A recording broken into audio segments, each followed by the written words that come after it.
নমস্কার বন্ধুরা, আজ আমি নারকেল চাটনির সুস্বাদু রেসিপি তোমাদের সাথে শেয়ার করব। এটা কিন্তু খেতে দুর্দান্ত সুস্বাদু হয়। একবার করে খেলে না বারবার খেতে ইচ্ছে হবে।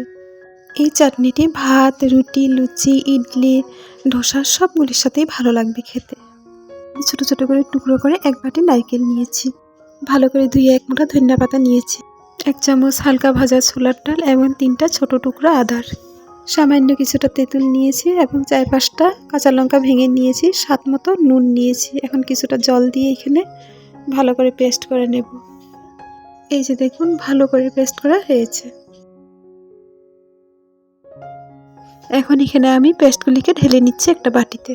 এই চাটনিতে তড়কা দেওয়ার জন্য আমি এখানে 4 চামচের মতো সরষের তেল দিয়েছি এবং 4টা শুকনো লঙ্কা দিয়েছি। এখন কিছুটা ভালো করে নাড়াচাড়া করার পর আমি 1 চামচ সর্ষে দিয়েছি। কিছুটা কারি পাতা দিয়েছি।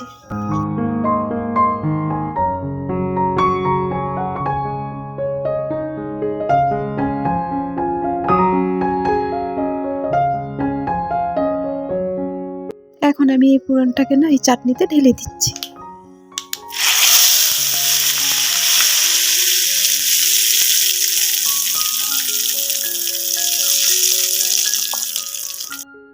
এখন আমি এই পুরনটাকে চামচের সাহায্যে ভালো করে নাড়াচাড়া করে মিক্স করে নিচ্ছি। এই চাটনি রেসিপি ঘরে ট্রাই করে দেখবে, আশা করি খুবই ভালো লাগবে। এই নারকেল চাটনি রেসিপি এতটাই টেস্ট হয় মুখে বলার নয়, আপনারা প্লিজ ট্রাই করে দেখবেন। ভালো করে নাড়াচাড়া করে নিয়েছি। এখন আমাদের চাটনি রেসিপি রেডি।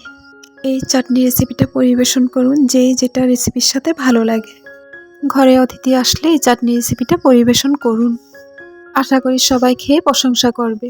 আজকের মতো এই পর্যন্ত। পরবর্তীতে আবার নতুন রেসিপি নিয়ে আসব। সবার সুস্বাস্থ্য কামনা নিয়ে বিদায় নিচ্ছি। ধন্যবাদ।